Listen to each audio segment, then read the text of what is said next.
If you're just joining us, thanks so much for coming to today's discussion about the film, which I hope you all just saw, What I Want You to Know. We'll just take a few minutes here while people file in from the virtual waiting room before we get started. Thank you for your patience.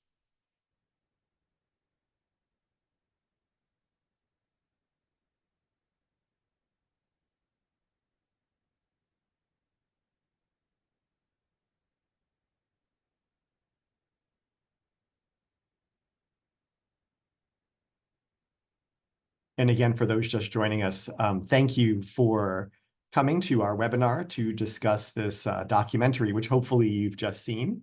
We're just taking a minute or two for people to file in before we begin. This webinar is being recorded and it will be shared through the UCI School of Social Sciences website if you're interested in catching it later.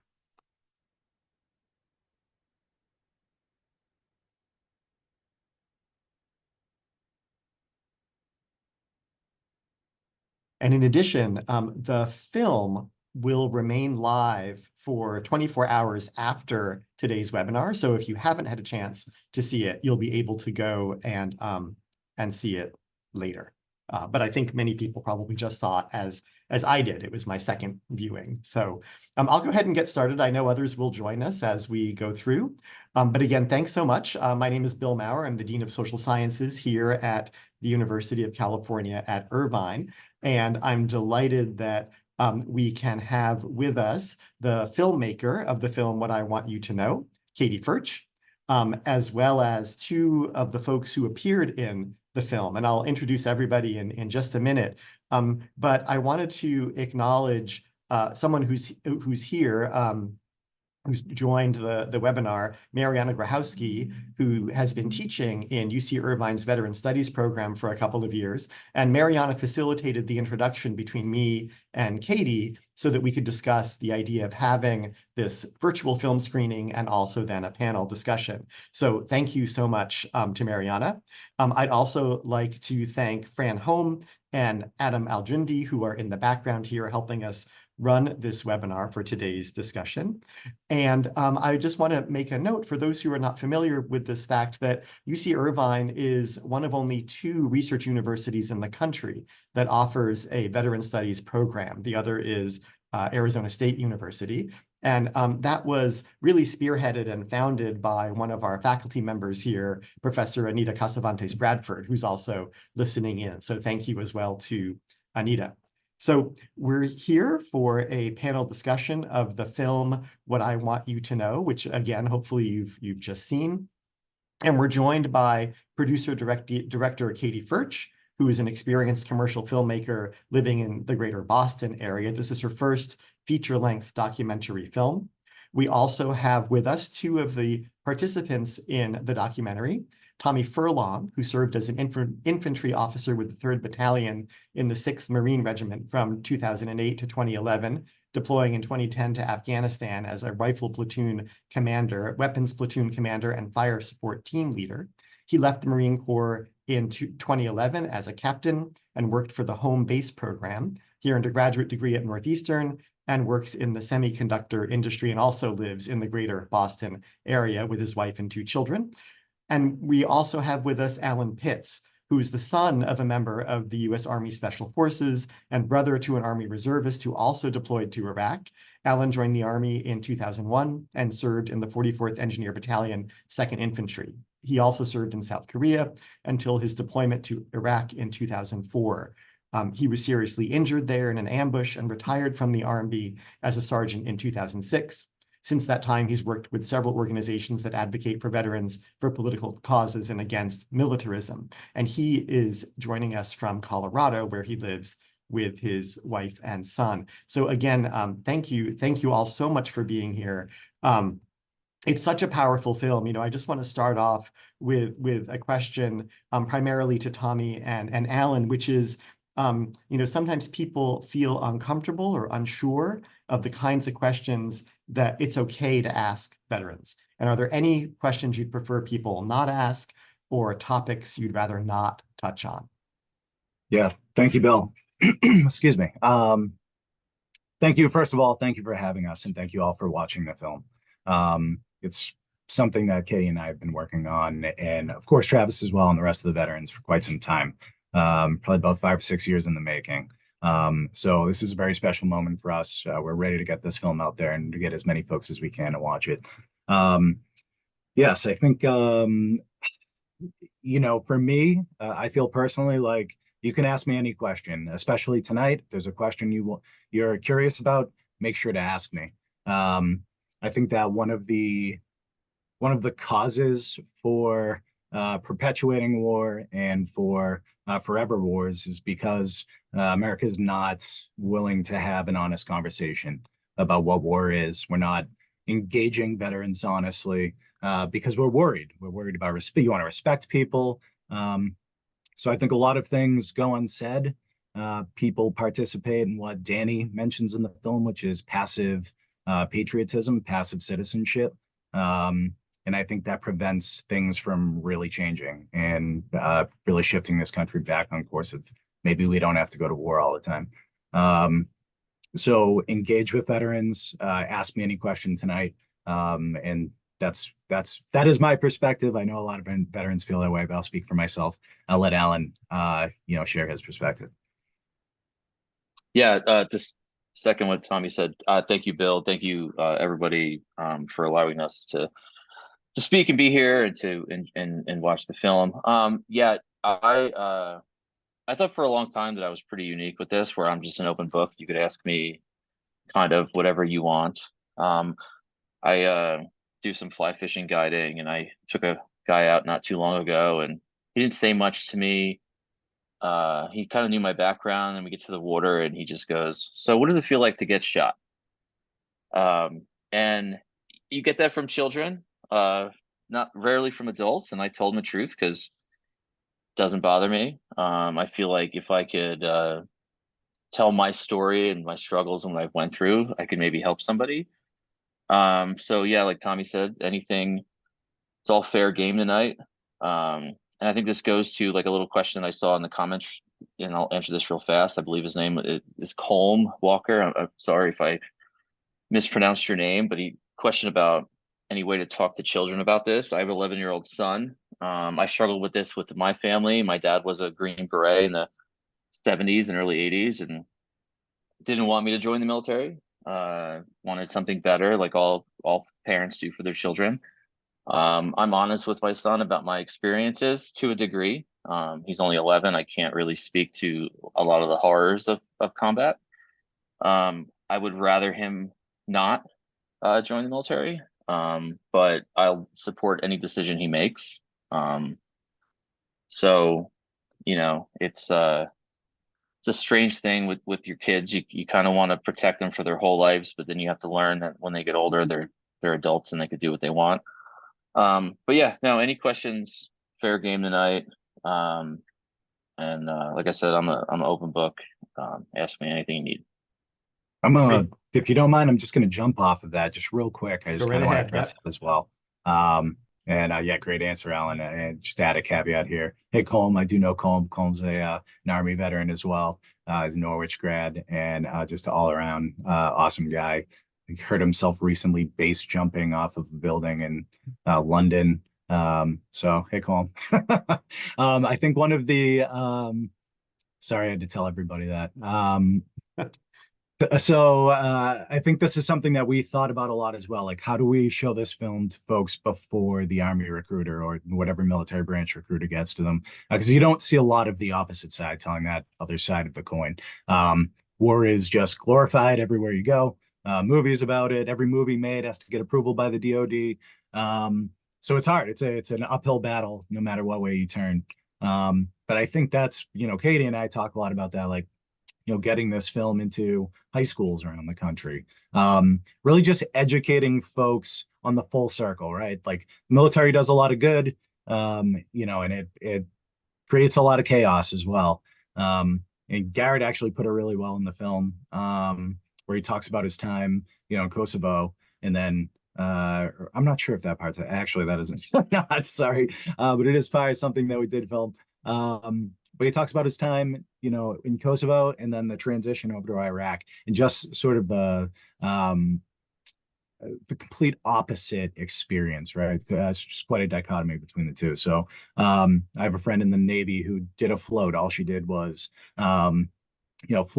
fix cleft palates in South America for a year. So a lot of good stuff, but it's really just painting that whole picture. And I think films like this can help in that. So it is hopeful moving forward that we can show it in areas like that. But thank you for your question. But on the topic of the film itself, let me pitch a question to Katie before I dive into some of the questions that are coming into the Q&A. And folks who just feel free to put your questions in there. We'll do our best to get to all of them. But Katie, could you just say a few words about why you decided to make this film, why you focused on the wars in Iraq and Afghanistan, and also what you hoped the film would accomplish? Bill, thank you so much for having us. And for that question. And also thank you to Mariana, who introduced us and is the reason that we're here tonight. We're just so appreciative for both of you. But the reason I made the film, the short answer, I'm not a veteran. I didn't serve. But Travis and Tommy came to me and said, we want to make this film. Can you help us? And I grew up during the Vietnam War. And I saw making the film as an act of patriotism, because I found it, and I still find it disturbing, that people can be uncomfortable criticizing our government. Certainly they were during the war. They didn't want to criticize the military because the idea of supporting the troops got conflated with support the military and don't criticize, because if you criticize, you don't support the troops. And that was, for me, that was like a flashback to Vietnam. And, it strikes me that dissent is patriotic. Being afraid to criticize your government is not really a characteristic of a democracy. So that was why I got on board with the project. But Tommy, maybe you can just say a few words real quickly about why you and Travis wanted to make the film. Yeah, so Travis and I worked when I first left the military. I started working for an organization called the Home Base Program. And this was a partnership between Mass General Hospital and the Red Sox Foundation. It was created to fill the gaps in care that the VA might not be able to cover. So it focused on post-traumatic stress and traumatic brain injury, two newer injuries that, maybe the VA just wasn't quite as equipped to handle all of these, cases and veterans coming back. So this program was created. Travis and I did veteran outreach. So a lot of our job was to go out, decrease the stigma around mental health, get veterans to understand that it's not a weakness. This can help you. These are just tools to put in your toolbox to help you when you get in or, feel certain emotions or get in a certain, certain areas. So this film really came about when Travis and I started talking about all of the experiences that we had with veterans, that we're hearing the same things. People really don't know what we went through. They really just don't understand it. So we heard so much of that, we thought like, well, how can we, if we're doing outreach, and our job is to really spread this word and to, really educate the public on veterans issues. What can we do to kind of to help? So it's really Travis's idea. Like, why don't we make a film? We can talk about, what a typical veteran experience is. First we were focusing around the destruction of war than these forever wars, but we really came to a point, we thought, why don't we kind of turn this into a full circle testimonial from veterans? And that's where Katie came in. We pitched it to her. She had these great ideas, filmed all these veterans, and that's really the genesis of the film. So long story short, hearing a lot of complaints from veterans and understanding that the public just really didn't understand what was happening there. They weren't seeing it on the nightly news. A lot of the coverage just wasn't being shown. And there's a saying that's really popular. It's that, America's at war and its people are at the mall. So it was war's in the back of everybody's mind, not in front of me, no problem at all. So Travis and I really wanted to shake that, and we wanted to shake that tree and do something. So.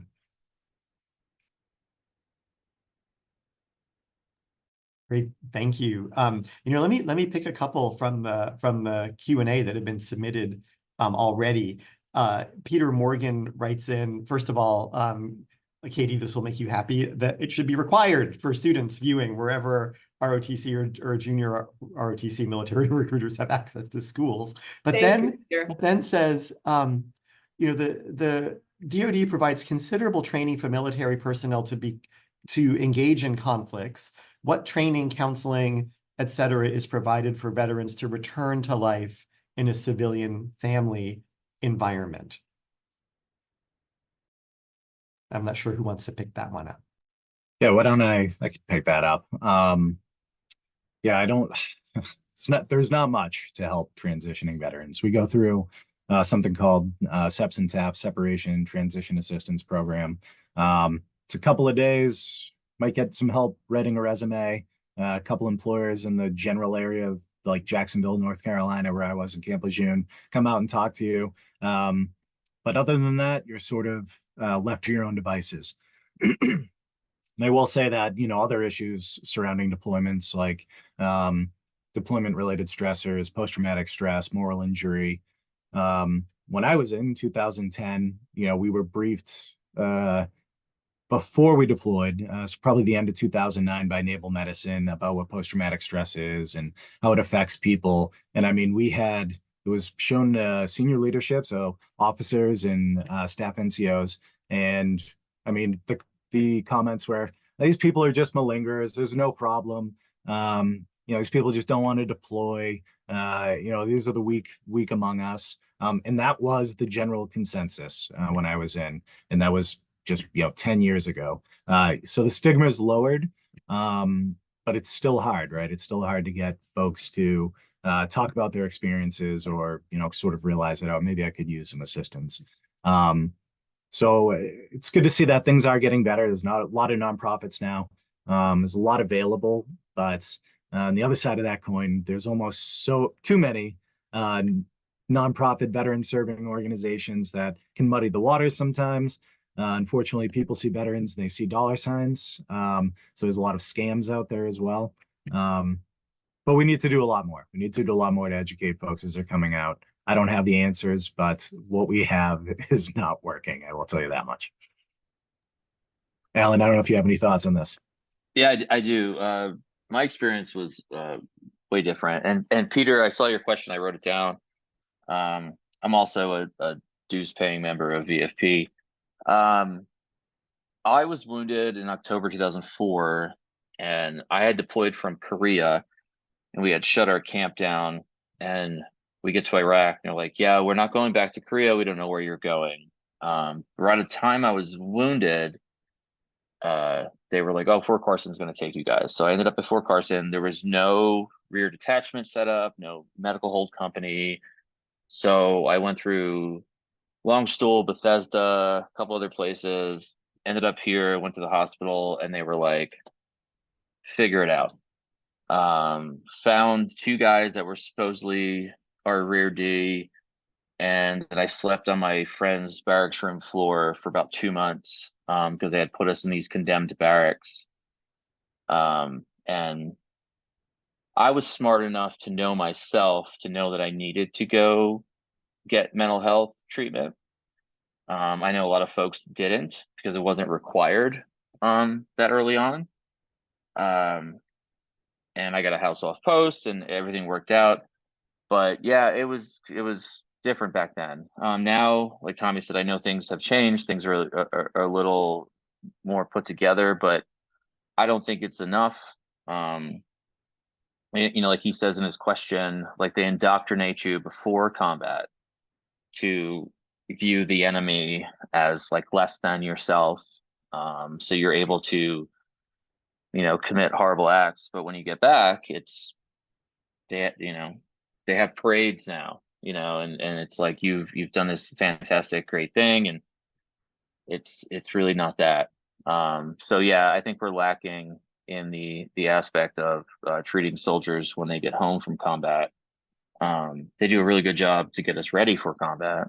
But yeah, there's the answer is an easy how to fix it. But yeah, especially for me, so early on in the war, it was nothing. If I could tell the truth, there was nothing mandated for me. If I was able to, I landed at Peterson, drove to Fort Carson, and they let me out of the hospital. I could have drove straight to a bar if I wanted to, which I wouldn't recommend if you're getting home from combat. There's need to be certain things put in place, but thanks, Peter, for the question. Yeah, and thanks for those responses. Just for folks' interest on the website connected to our Veteran Studies program and the school, you'll see some of the other webinars that we've done over the past couple of years. And one was specifically on vets and financial scams. And we had folks from the Defense Council of Credit Unions come, and Front Wave Credit Union, which is down here in Southern California. And we also did one on vets and homelessness with some folks involved in the West LA VA campus. So you can find those resources there. Our Veteran Studies program actually began years and years ago more as a veterans transition kind of course that was set up by one of our former faculty members, a retired faculty member now, Cesar Setacetis, himself a vet. And we have veteran support services here on campus. I saw some of our staff and former staff attending a while ago, but I don't have that window open right now. Just wanted to acknowledge that. On this theme of moral injury and transitions, Anita Casavantes Bradford put in a question as a military spouse. I'm not sure if you've seen it. She says, what are your thoughts on how the moral injury service members suffer impact their intimate relationships and families? And how can we support military families better? It's a big one. Yeah, I can take some of that. I think the first problem I think with that you face when you ask that question is what is the education provided to military family members to know if the veteran in their life is dealing with something. How do you approach that conversation? They're difficult conversations to have, and people avoid difficult conversations. The home-based program where I worked, that was part of it. We treated the family as well. So, and some of that was treating them without the veteran. People reaching out and say, I don't know what to do. So it's that problem is getting better. There's programs now within the VA as well. So they're addressing it. The other issue is, the fact that a lot of veterans self-diagnose. I have PTSD. PTSD is in the limelight.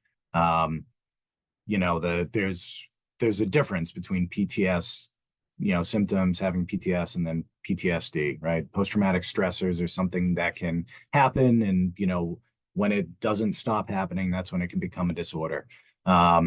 Just how I like to explain this is you get into a car accident. It's probably the #1 cause of post-traumatic stress in this country.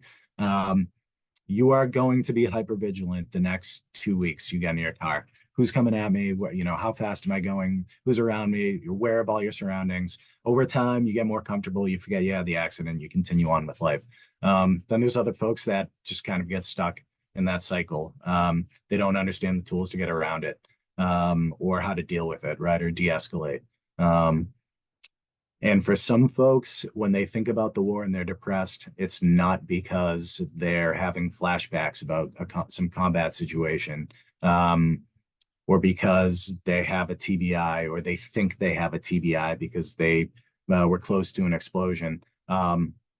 I think a lot of veterans suffer from moral injury that don't know they're suffering from moral injury. And essentially, for those that might not understand what moral injury is, it's sort of witnessing something, seeing an event that goes against your moral code, essentially. Your sense of what's right and ethics. And unfortunately, for a lot of veterans, that's what they experience during war. Are situations that you either can't prevent. You can't change. You just have to continue to patrolling and continue on with the mission. And that really hasn't been addressed in a long time. People are just starting to learn about moral injury. And I hope that that continues to get more more light shed on it as well, because I think that the self-diagnosis is a really tough thing for veterans to just, oh yeah, I have PTSD, and you really just don't get to the root cause, and you know, essentially end up fixing, or at least, like I said, putting those tools into place to deal with it and be able to de-escalate for the rest of your life. So, sorry, very long answer to your question, but Alan, not sure if you have anything to add. Bill, remind me, this was the question about moral injuries and spouses, correct? And yeah, spouses and families. Yeah. Spouses and families. That's difficult. So I was home from Iraq and met my now partner, my now wife, and I was not in a good place. And I say it all the time. I don't know why. She stayed with me and put up with a lot of things, because a lot of my stuff was diagnosed but not treated, and I think a lot of patients, having that open relationship where folks could talk about what's going on. We've been together 17 years, and in the beginning it wasn't easy because I wasn't a good person. But I got treatment, I got help. I still struggle with things, but she knows me enough now that she knows when it's like, is this a time I need to answer you? Or is this the time you're just venting and I don't need to give an opinion? Which I think is super important in relationships in general as well. But yeah, I just think openness and honesty and patience is super key, and allowing your to the specific person, their spouse who's in the military, to open up to them when they're comfortable with it.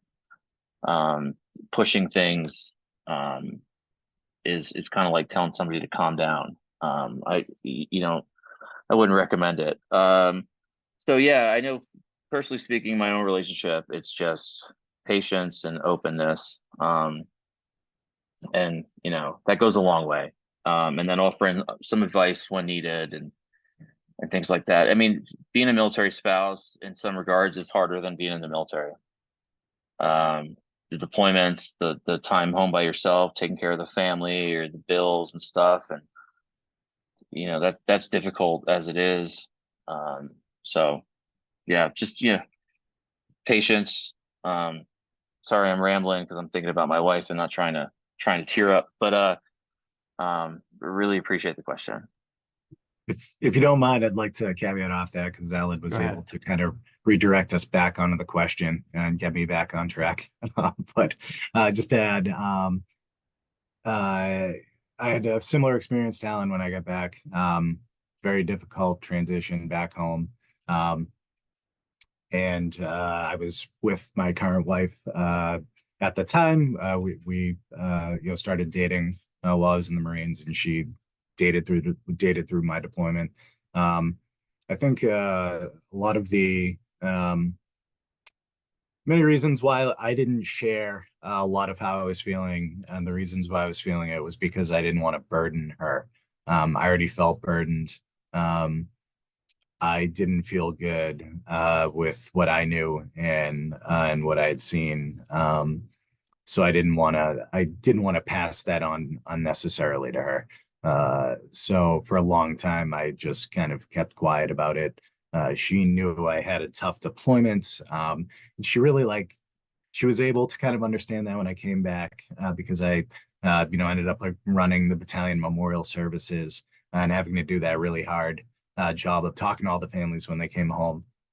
But I still avoid a lot of those conversations today as well. I think she understands a lot of it, so we don't need to talk about it really as much anymore. But it was the burden piece that's really what kept me from sharing it. And that's why I think a lot of veterans really just share with other veterans. Really wasn't until I had deployed. My father's a Vietnam veteran. My brother is in the military as well. Until I had deployed, the only stories he had told me were the funny ones. Stealing a turkey from a farmer in Vietnam. Just those, sort of one-off stories that, you have a lot of fun on deployment sometimes as well. man, it wasn't until I sort of came back, started talking about my experience, that he started divulging as well. And here he is, 82 years old, been keeping it in his entire life. Um, so, so I think that burden piece, people not understand, maybe feeling like others don't understand. So sorry, another long rambling answer to your question, but I felt like I had to say something.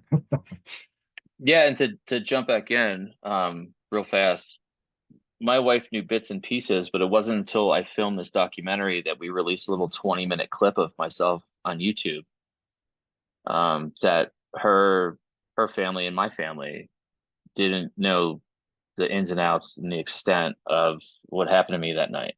So that was kind of like a holy shit. I knew it was bad, but I didn't know it was that bad.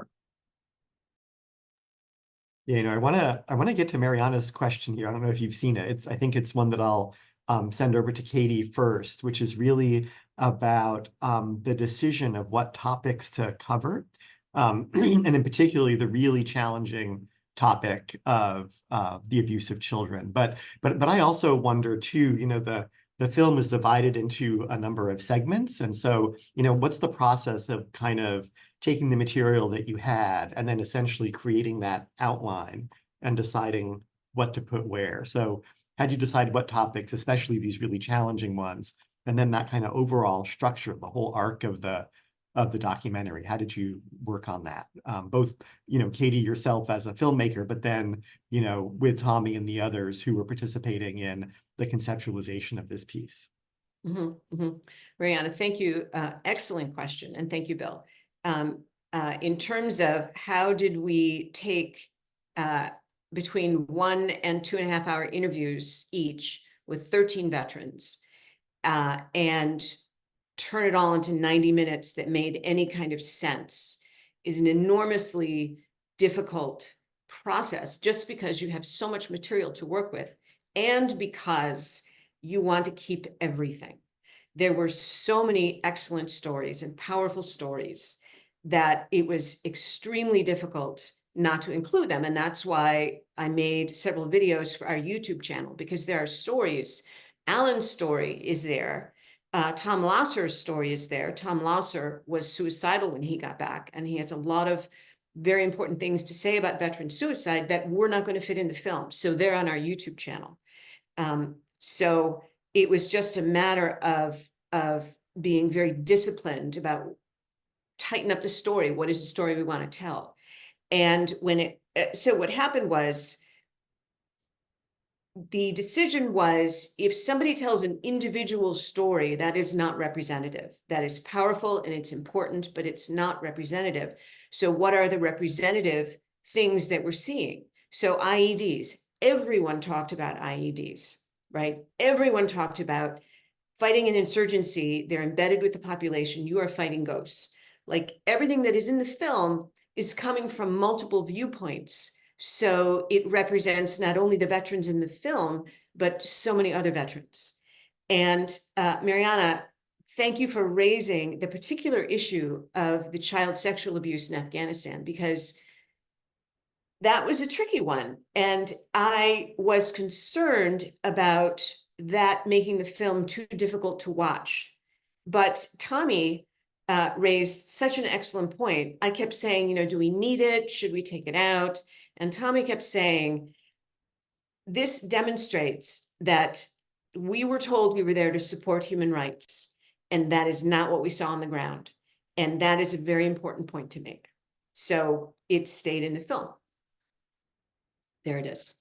So I think I got the whole question, Bill. I'm not sure.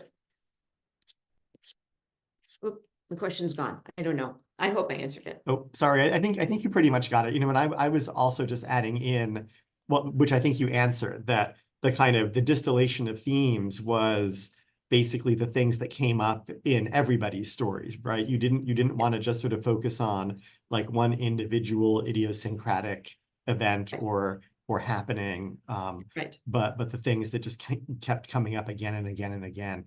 Yes.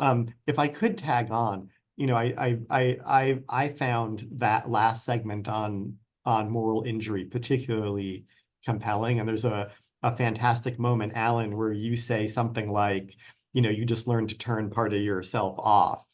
And Tommy earlier in the film has he's talking about how, you're asked to do two impossible things. You're a social worker. You're a heavily armed social worker, I think is what you said, something like that.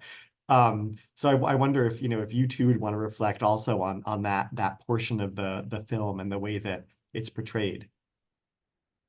Yeah, I could jump in first here.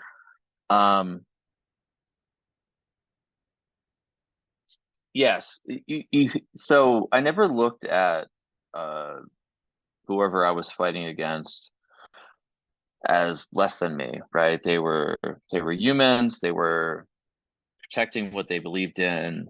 But I think in order to be able to do certain things, you have to turn certain things off. I think there's a great line in Band of Brothers with Lieutenant whatever Steele, where he talks about how you have to just think that you're already dead.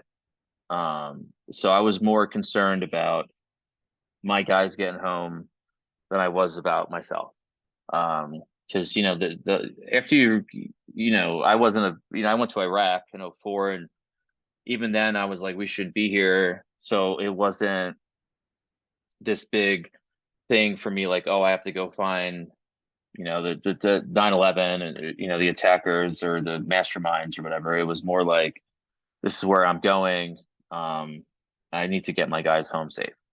So I just looked at every day as I'm already dead, and there's nothing worse that could happen from that.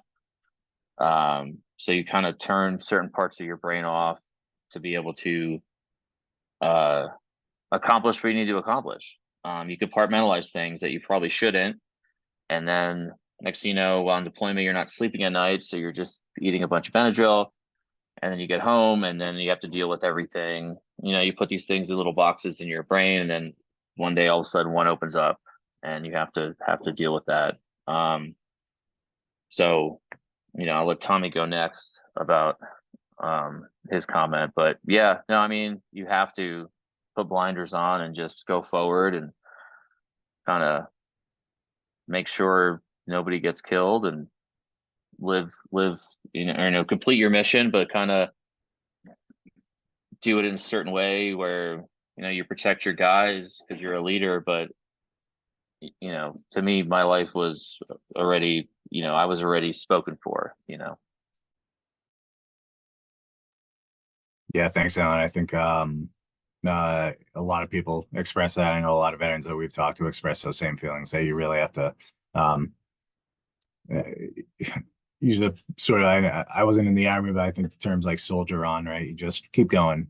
Somebody dies, okay, well, let's do a quick memorial service and it's back to patrolling. So you don't engage in your feelings or how how others might be feeling, right? It's just, hey, we got to continue this mission. Let's pick each other up and let's go. Yeah, I think moral injury, at least for myself, I understand what my post-traumatic stress triggers are. I used to live in an apartment complex, and I had folks that used to smoke outside and speak Urdu, and I never noticed it one day, and my heart started racing, smoke coming in. Oh, okay, that's what that is. But I'll tell you, those aren't the things that keep me up at night. Things that keep me up at night, the things that I think about and I reflect on, are the things that I saw that I couldn't change, really those moral injury issues. I talk a little bit about, in a lot of these Q&A panels about, being on patrol one day and walking by a house, and I think one of the women inside the house had peeked out like briefly to look at the Marines passing by, and then just watching whoever the sort of the elder is there just beat her, and just and know that we just have to keep walking. This is the culture here. We can't do anything about it. And that shook me. That ate me. It ate me up for a long time. And I think that someone had mentioned it earlier about like dark humor, morbid humor while you're on deployment, making light of situations because funny things do happen, and sometimes they involve terrible things, and you really have to try to look at the funny aspect of it just to try to get through it. Um, so that I feel like that is just like prevalent throughout the military. All the Marines that I served with, like that's how we had operated off that dark humor aspect. It wasn't until we got back that we really started to engage in those deeper conversations. So I think I've answered most of that.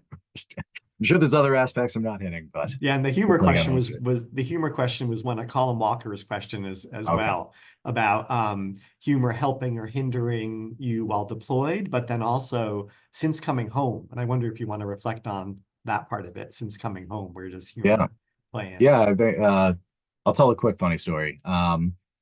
And something I sort of laugh about today. We're on patrol and are in the middle of Afghanistan, and it's really lush there. People, I think, a lot of times picture the desert, but very lush where I was. Patrolling through a field, there was a tree line, there was another field, and then a tree line after that. We started getting shot at. So we're trying to bound up. Just basically dodging bullets up to where the fire is coming from. And I see somebody in a field with a radio, and what I think is a radio, right? And my first inclination is a person spotting. They're calling in to these Taliban fighters where the Marines are. He doesn't have a wet right. He's just an innocent farm worker. So I remember like, we got to go talk to him. Let's bound up to him. We'll see what's going on. So we got up to him. And I had my interpreter with me, and I said, hey, Maddie, I want to know who this is, what he's doing here, like who he's spotting for.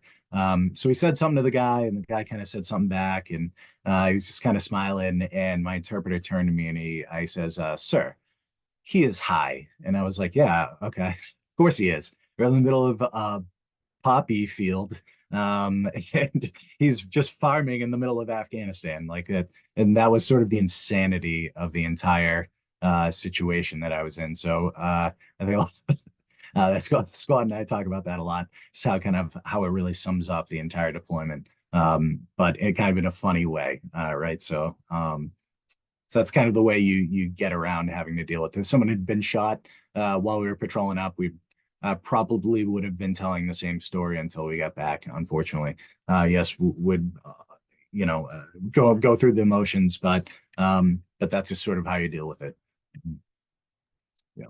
Yeah, humor is a huge part of it. I think without humor, you couldn't get through a lot of things. So the night I was wounded, big convoy, long story short, big convoy driver gets hit. We cross through a bunch of storefronts and then this big rebar enforced brick wall. And I'm up TCing on a 113, and I get bent backwards and knocked out. And when I wake up, so we had to preface this, we had been watching a lot of Fear and Loathing in Las Vegas. And when we crashed and I woke up, I looked over my buddy Smitty, and I opened my eyes, and he goes, "You can't park here." Because there's a scene in the movie where he parks on the casino sidewalk, and he goes, "You can't," and we're getting shot at, and he goes, "We can't park here." And it kind of just breaks that horribleness of we've been left out in the middle of an ambush. And we still joke about that. I still pops in my head daily. So it makes like the worst night of my life kind of humorous and kind of funny. Another quick one is the first time I ever was shot at. Sun's coming up. I pushed my saw gunner across the street, and all of a sudden he disappears. He ran into a mechanic bay and fell into one of those 5-foot holes in the ground. And I'm like, where did he go? So I go running over, and he's laying there all toppled over. And you're just laughing while the worst things around you are happening. But that's just, and I still use humor as kind of like a cushion today. I think sometimes a little too much, especially around civilian friends. But I think without humor, veterans especially couldn't get through some of the hardest shit we got through. So yeah, thanks. Can I do a couple mental health questions that have come in? There's one from Jasmine Aroma about when you were on deployment, were there any mental health services offered?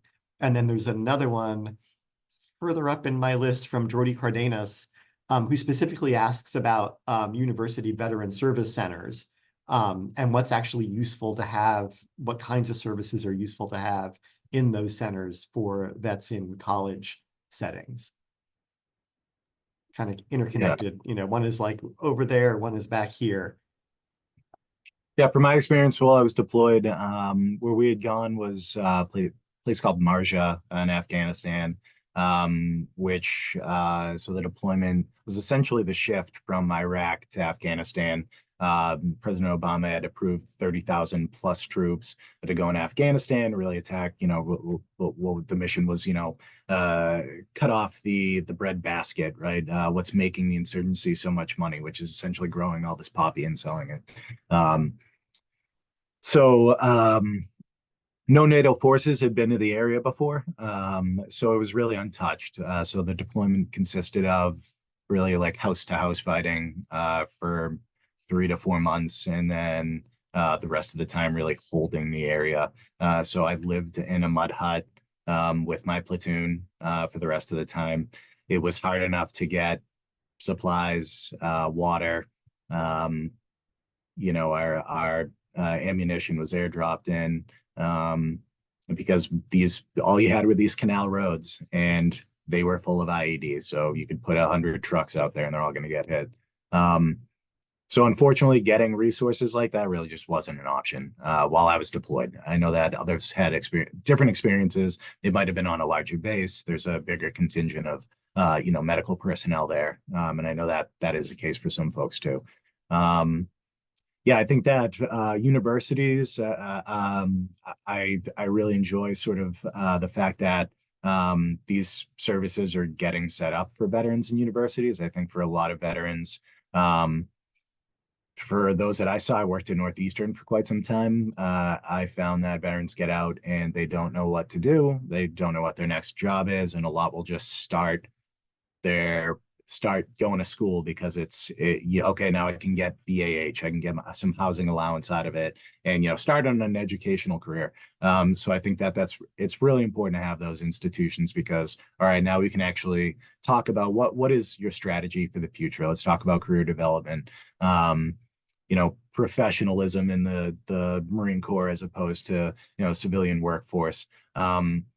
I think it's lacking for a lot of folks. And then just understanding the basics. That's what the military always, you know, touts as well, like brilliance in the basics, right? Like getting a fundamental understanding, getting sort of a foundation, you know, getting yourself on your feet and then moving forward from there. So I feel like a lot of, I worked specifically in Northeastern. I thought they did a great job of that. They dedicated resources to veterans. It was there if they needed it. They didn't push it. But yeah, so I think it's all good. I'm not sure if Alan has any comments on that. So my quick answer to the first question about mental health services on deployment is no. We didn't have any. We had chaplains, but as an atheist, I didn't feel comfortable speaking with a chaplain. They often proselytize, in my experience. So we didn't have options for that. Second is, it was also that weird, if you said, I'm having an issue sleeping, I'm having an issue with this, you were looked at differently. Or if you had an issue with something that happened on a mission, it was like, oh, you're a snitch, you can't be trusted, type of thing. So everyone just kind of kept their mouth shut, for bad, not good or bad, for bad. So yeah, the mental health services did not exist in 2004 in Ramadi, Iraq. University vet centers, I went back to school about 11 years ago here locally in the Springs, and a lot of active folks here, obviously, Air Force Academy, Fort Carson, Peterson, Schriever, a lot of veterans. I went to a local community college, and they had a pretty robust veterans center, which really helped out with picking what your degree should focus in. There's a brand new vet center where you could hang out, met a lot of different vets with different viewpoints. So I got a buddy who works for a veterans university here in Colorado up in Fort Collins, or a vet center up in Fort Collins. So I think that's fantastic. But I can't stress enough that in 2004 in Iraq, there was absolutely no option to get any mental health help while on deployment in Iraq. Mhm. Yeah, thanks. Thanks for answering that. You know, I'm gonna put Maureen Dillon wrote a really great comment on the importance of this kind of film and it being, you know, important to the patriotic duty for people to watch this film. I'm gonna put it in the answered column so that other folks who are attending can read it. So thank you, Maureen, for that.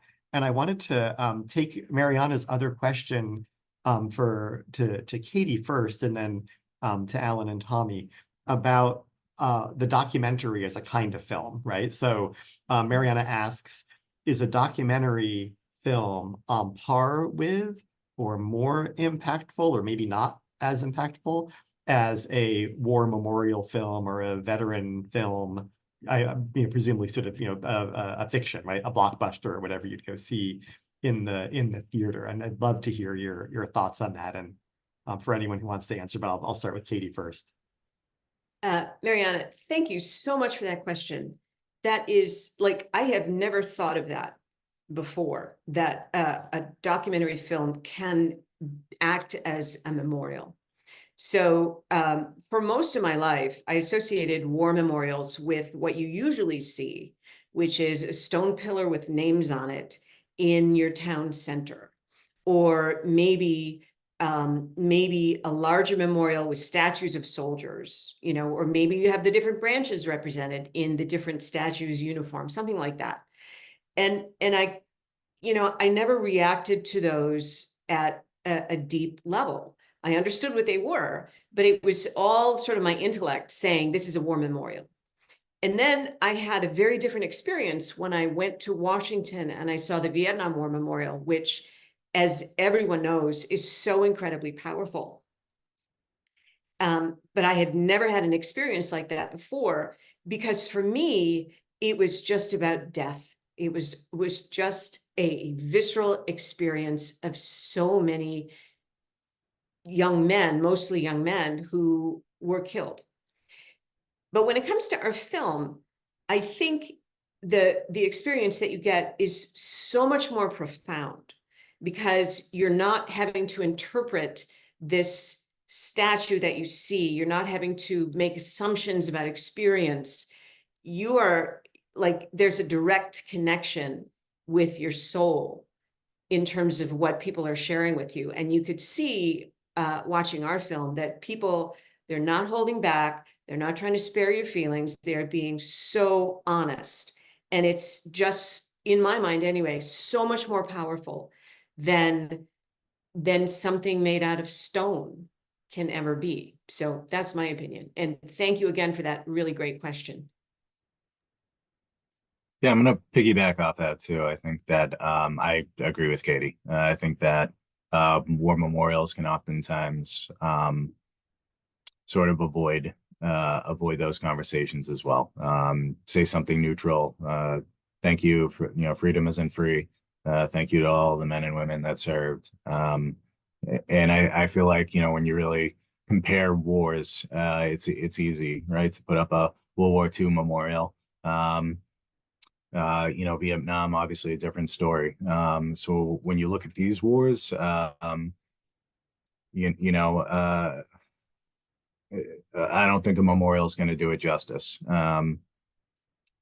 That's just my personal belief. And I think that, it's funny, Travis had sent Katie and I a text the other day. He was like, he's been doing this road trip. He's been kind of traveling through the country, and he was visiting veterans memorials along the way. And he had driven to some park or some national park. There's a Vietnam memorial there. And he's like, the picture was just like kids hanging off the memorial. And, kids are going to be kids. But unfortunately, that's too often when war memorials are just a rock somebody can hang off of.